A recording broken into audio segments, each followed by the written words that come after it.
Hey guys, and welcome to another episode of Create Brevity. I'm your host, eDirector, and today we're going to talk about feeling is the secret and how that relates to your self-concept.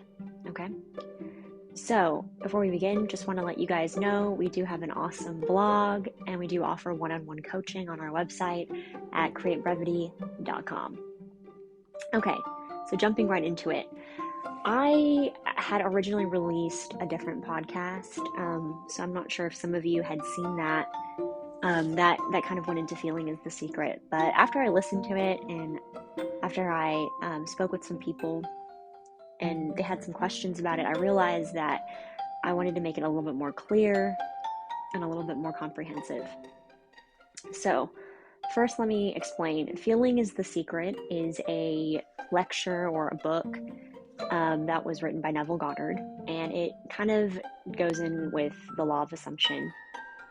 So essentially, Neville Goddard was saying that how you feel about your prayers and your goals and your desires in relation to them, how you feel about them, is sort of the secret sauce, right? That's what's going to get you over that hump, okay? And that's actually the thing that really does the work for you and gets you your manifestation.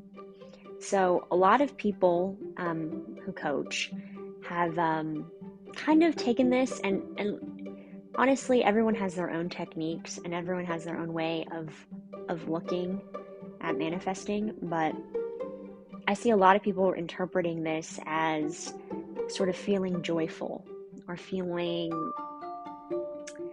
happy all the time, you know. Every time they think about their manifestation, they're happy, you know, they're joyful.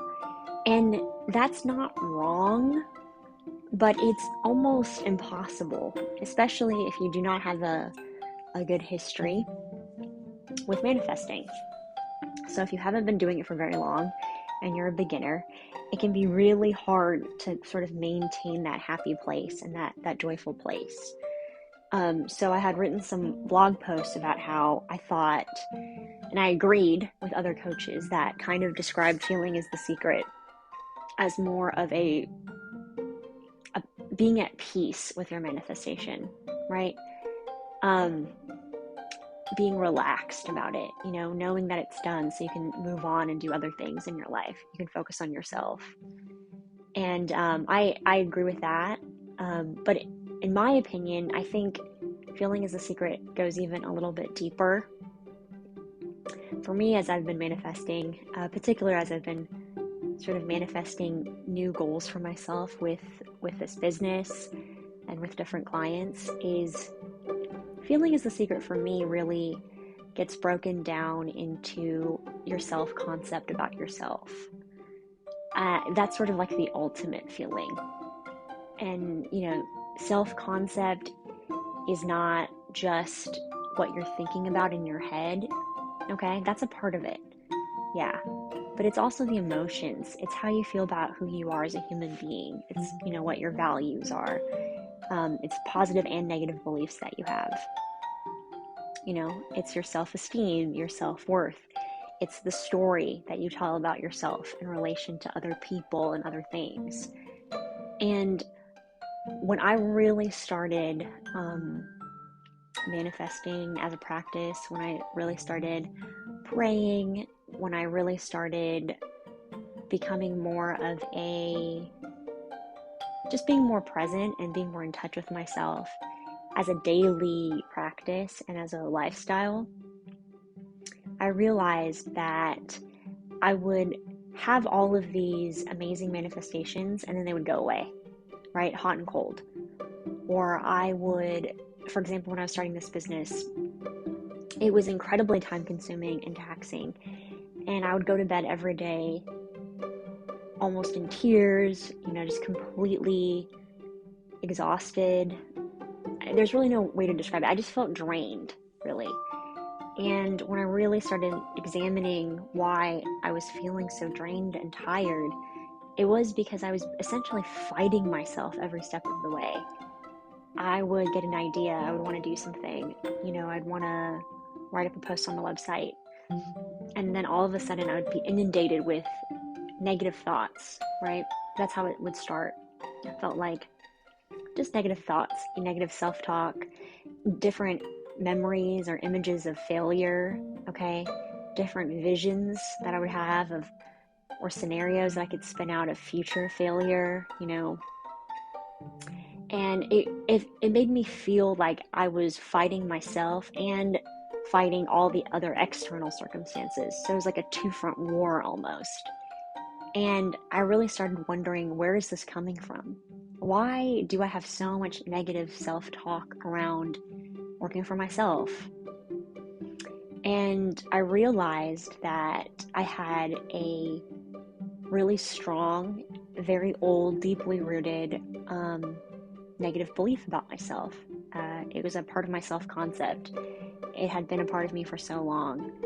And it stems from an incident in childhood where I think I might have been in first grade. I don't really remember. But I had a babysitter, and I liked her a lot, and I thought that we were friends, right? Even though, I was a child and she was in high school, she was a teenager. She lived I lived in an apartment building, and she was a neighbor. Her parents were neighbors. And she babysat for a couple different people in the building. And one night when she was babysitting me, she had friends over. She was not supposed to. And I don't really remember why this happened, but I do recall that she got upset with me and she locked me in the bathroom of my own apartment, of my own home. And I remember fighting and trying to get out and yelling and banging on the door, and I couldn't get out. And I could hear laughter coming from the other side of the door. And all these thoughts ran into my head. Should I try to absurd to more realistic, right? I was thinking, should I climb out the window? Should I pick the lock? All kinds of different scenarios. And I remember eventually, I just got really tired, and I sat down on the side of the tub, and I waited for her to let me out. That was the only option really that I could think of at that moment. And I remember getting out, and I remember feeling, I didn't know what to think of the experience, I had basically internalized it. And as I was in the bathroom, I couldn't really deal with the fact that I was so victimized, right? So what I did was I kind of spun it around into, well, if I had been more, right? If I had been less annoying or more well-behaved, maybe I wouldn't have had that consequence fall on me that way.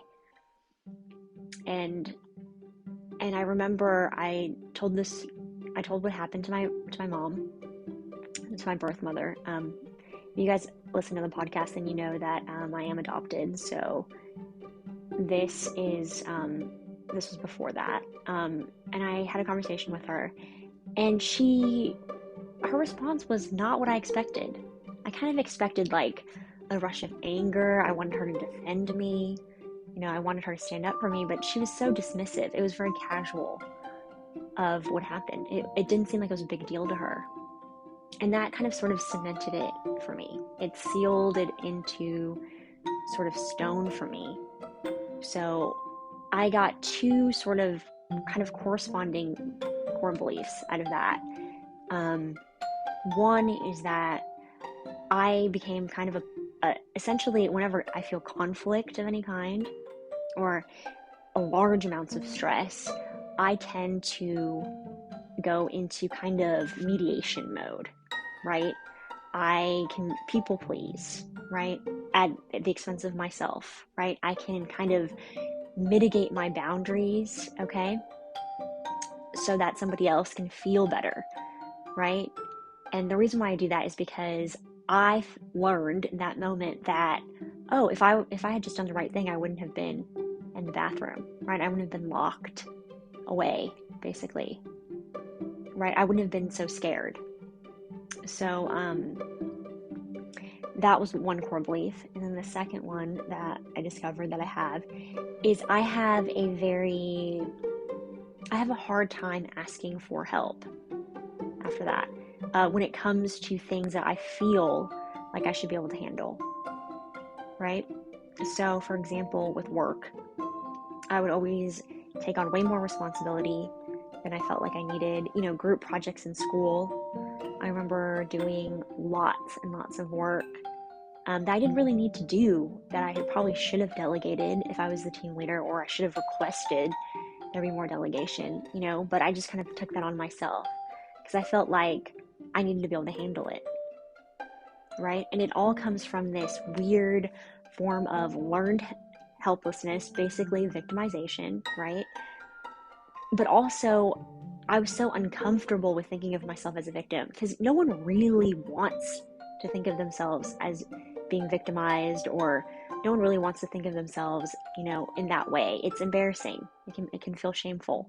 So I was trying to fight back against it by doing more work and trying to prove to myself that actually I am good enough, right? So I'm constantly trying to prove to myself that I'm good enough, and I'm constantly trying to defuse stressful situations at the expense of my own feelings, at the expense of my own boundaries, right? And I realized that these two negative beliefs, they had come full circle. And now that I was having to do a project for myself, by myself, essentially, and I was starting a business, it was like I was constantly faced with all that self-doubt, okay? It was very stressful, and every time I would face a stressful situation, I wanted to mitigate it. But how can you mitigate it when you're just dealing with yourself, right? I would do all this work, right, because I felt like I needed to handle it. But there were genuinely moments, questions, legitimate business questions that I needed to ask people for help with. But I didn't feel it.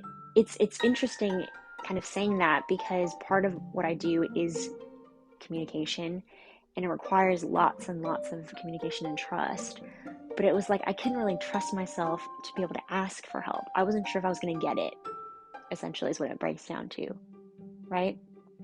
So with both those things running through my system, of course I was exhausted, right? Because you're actually doing real work. And this was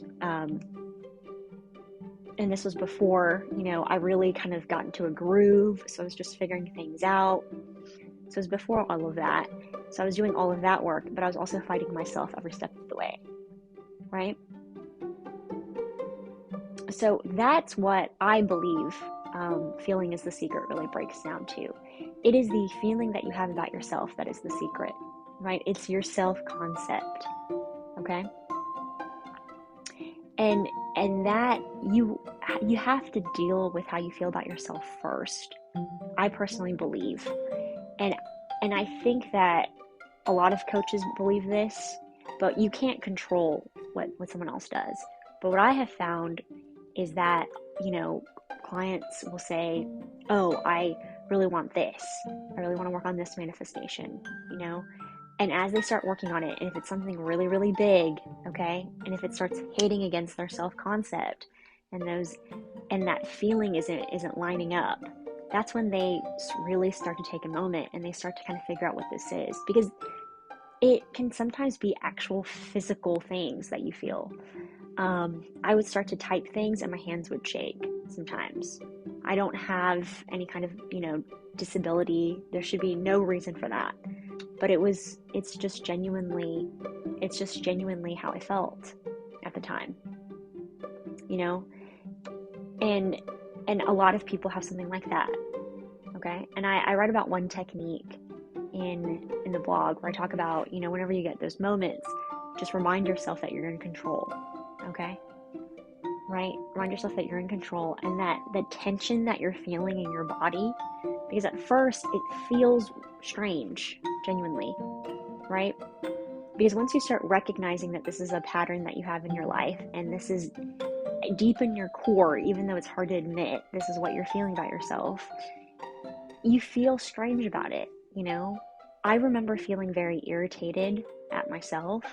I couldn't believe that I had allowed myself, to feel this way about myself for so long that in an effort to avoid being a victim, I was basically acting like one, right? Now, because the thing is, whatever happens to you when you're a kid, it's not your fault, right? It's not.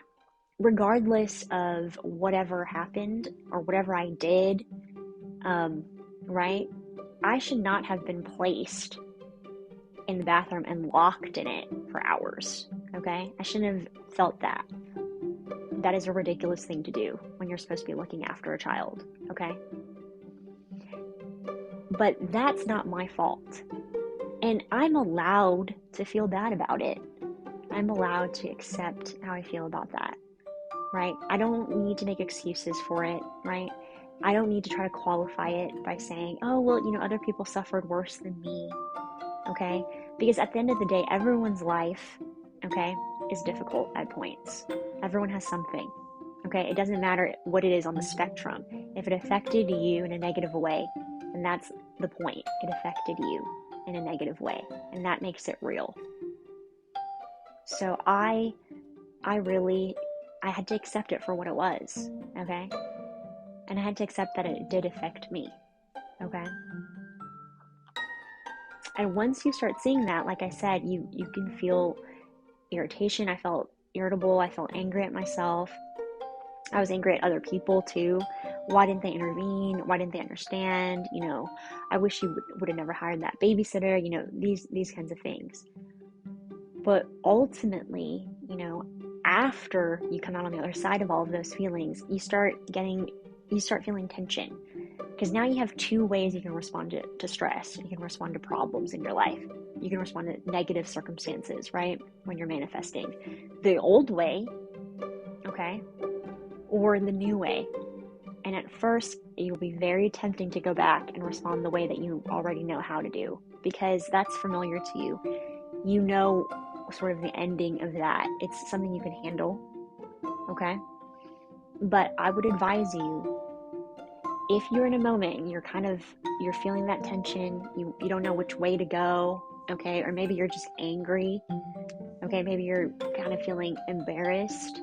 I also felt embarrassment about that, in several ways. At first, I would feel embarrassed because it just felt so small at times, and I didn't understand why that made me so upset. To, embarrassment, like I said, that it had kind of changed so many of my relationships with people and my relationship to work, right? And I had sort of suffered, I felt like, when I didn't have to. So I was embarrassed of that. And there's no need for that, okay? You can feel that. If you feel it, acknowledge that's what you're feeling, but you don't have to do anything about it. What you need to do is just understand that what's happening to you is very normal. It's part of the tension, okay? And if you feel like, oh, I don't know what to do, should I just go back to the old way? I would like you just to not make any decision in that moment and let it pass. Let that initial sort of tense feeling pass, okay? And then I'd like you to revisit it. And honestly, most of the time, for most people, it will, as you practice it, it gets easier choosing different options, changing your perspective. And even if you tell yourself, I will revisit this in a little while, don't worry about forgetting. Your body will bring it back up, your mind will bring it back up, and it will come back up again so that you can handle it when you're a little bit less shaky, when you have a little bit more sort of internal guidance. And I would advise you, first things first, to recognize what's going on with you, okay? Just to acknowledge it, because honestly, that's the first step, but it's a really important step, okay? Just to understand that you do have negative core beliefs, if that's what's going on, that there's something going on with your self-concept, right? Maybe your value system is a little off, right? Okay, and then acknowledging it and kind of seeing when it pops up. What situations do you feel it more? Okay, is it around work stuff? Is it around an SP, right? Is it around your friends? And kind of see where it pops up the most, okay? Because being able to just even see it and kind of examine it as it's happening will be super helpful for you, okay? So that's going to be your first really big step, and it takes a while, right? Remember, these are lifetime habits for some people. Lifetimes, sometimes decades, okay?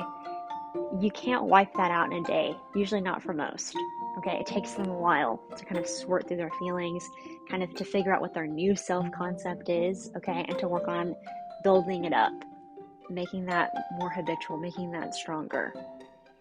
And that can take a little while. So be easy on yourself, okay? So step 1, recognize what it is, okay?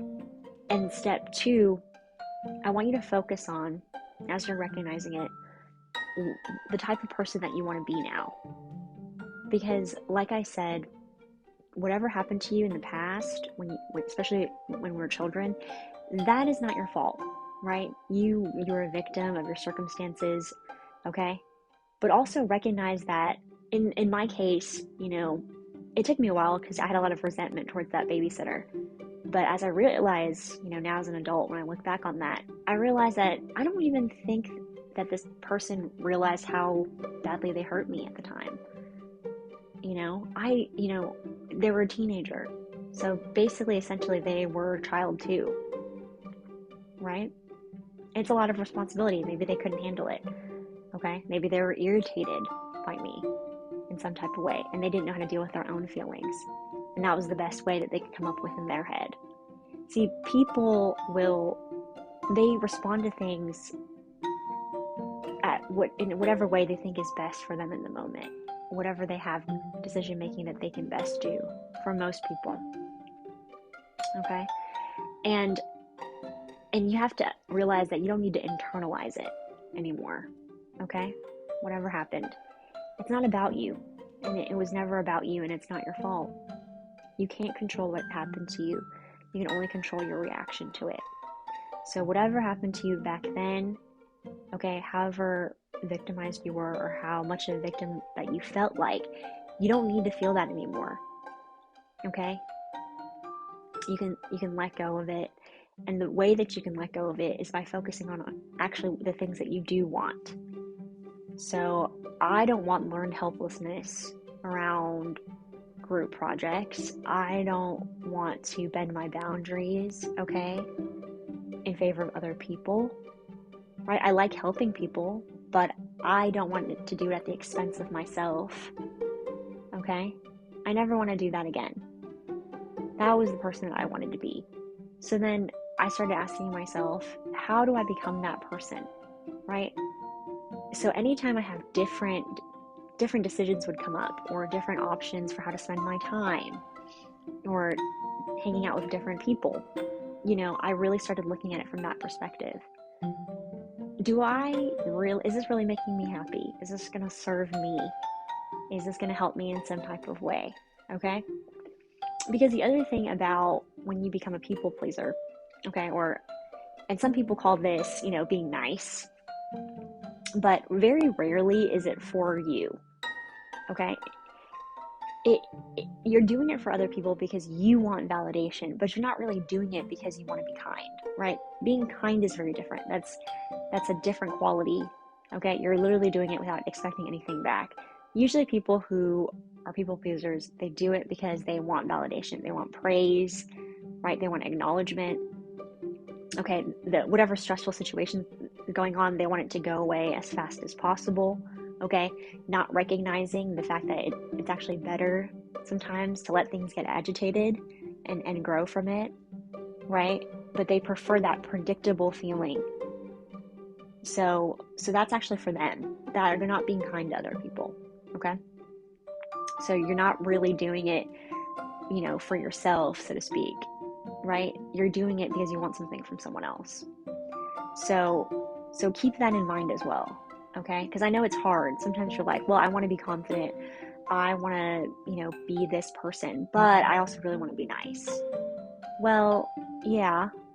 But if you have to let go of that niceness in favor of being a better person who can actually be kind later on when they've got boundaries in place, okay? Think about which option you actually prefer. What actually makes you more comfortable, okay? And that actually will take you to a much better place. Okay? That's my personal opinion. Will take you to a much better place than where you are now. Right? So I'm going to turn this into a series because I do want to keep talking about self-concept. I think it's really important. But for this week, if you could just focus on recognizing what your limiting beliefs are, if you have any, okay? Work on kind of mitigating the feelings, right, that come up as you start to deal with it, okay? Work on accepting them, recognizing and accepting them, okay? Try to visualize, try to think about all the qualities and traits you actually do want to have, okay? Try to look at what different decisions could look like from that perspective, okay? To kind of get you in that mindset. And understand, like I said, and be easy on yourself, okay? Everything that happened to you is not about you, and it's not because you're unworthy and because you're a bad person. It comes from the fact that people, other people, have their own stuff going. They have other things going on in their lives. They're sentient beings as well, okay? And they're doing their best. Sometimes it might not line up with your vision, okay? And understand that, especially whatever happened to you when you were a little kid, okay, it was because you could not advocate for yourself. But things are different now, okay? You have a responsibility to yourself as an adult to show up for yourself. And you're doing that now. So it's okay if it takes a little bit of time, right? It's okay to just accept it. It's okay to be easy on yourself. It's okay to be kind. And it's okay, like I said, to feel all those feelings. It is very normal. You're not doing anything wrong. Okay? But that's what I would recommend for this week. And then next week, we'll kind of discuss a little bit more about cycling through, okay? And kind of breaking through. And what happens after you start acknowledging and after you start accepting. How, like I said, that uncomfortable feeling, you'll just let it be there, okay? That's part of the tension of life, and that's very normal. So you're not doing anything wrong. Let it be there. Great. So I hope this helps. This was a little bit of a longer episode, but I really hope you guys enjoyed it. Like I said, I took down the last week's episode about self-concept because I wanted to make something a little bit more in depth. So I hope this helps. Have a wonderful day. Love and light.